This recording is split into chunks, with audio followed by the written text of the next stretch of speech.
V tem videu vam pa kot obljubljeno predstavljam, kako se lahko odstrani neljube nalepke in kako se naredi prostor recimo za novo ali pa tudi ne, če tega ni potrebno.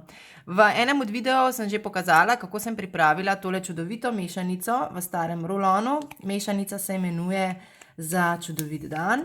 Zdajle odstranjujem nalepko in kot vidite ostane tisti nepridiprav gor, ki se ga vedno vsi kar bojimo in izogibamo. Kaj bom naredila? Uporabila bom eterično olje limone, ki deluje zelo čistilno.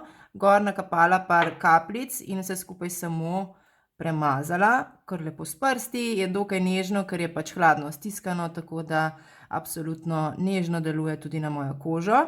Še malo bom dodala tega, torej eteričnega olja limone. Potem pa izrabim čisto navadno kuhinjsko krpico. In se stvar zelo lepo dol potegne.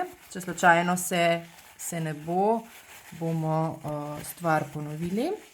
Tako da zdajle tole lepo obrišem, tudi še moje prste. Takole, ekola. Stvar ne bo treba ponavljati, smo kar dobro rešili. Samo še obrišemo v drugi čisti del papirnate krpe. Jaz v bistvu to tudi lepo izrabljam na vseh novih stvareh, recimo, ko kupaš kaj za darilo steklenega. Tole vidite je še silikonski pokrovček samega oljčka Tinker, ki smo ga zdaj čisto čistili. Noter se pa nahaja mešanica Za čudovit dan. Če vas zanima, kaj je v njej, si lahko pogledate drugi video. Jaz pa samo tole zelo dobro spoliram.